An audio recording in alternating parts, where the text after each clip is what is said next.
Hello everyone, আসসালামু আলাইকুম। Welcome back to my channel.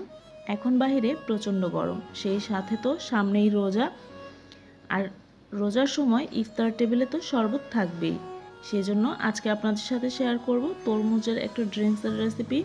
তরমুজের মোহিতো তৈরি করা যতটা সহজ, খেতেও কিন্তু ঠিক ততটাই মজার। আশা করছি আজকের রেসিপি আপনাদের কাছে ভালো লাগবে।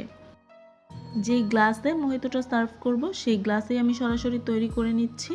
গ্লাসের মধ্যে নিয়ে নিচ্ছি 1/3 কাপ পরিমাণ তরমুজ, এরকম ছোট টুকরো করে কাটা। 2 টেবিল চামচ পরিমাণ নিয়ে নিয়েছি এরকম ছোট টুকরো করে কাটা লেবু। পুদিনা পাতা ব্যবহার করেছি এখানে 5-6টা। পুদিনা পাতার ফ্লেভারটা অনেক স্ট্রং হয়, তাই একটু বুঝে ব্যবহার করবেন।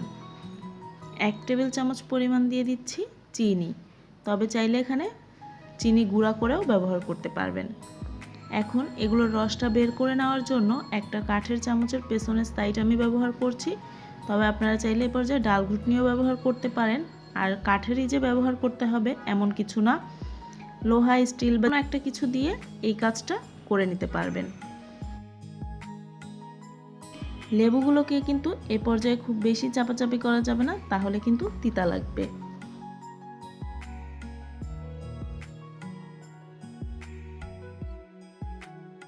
এখন দিয়ে দিচ্ছি বেশ কিছু বরফ কুচি।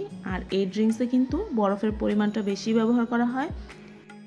এরপরে গ্লাসের মধ্যে সোডা, স্প্রাইট বা 7 আপ নিজেদের পছন্দ মতো অ্যাড করে নেবেন।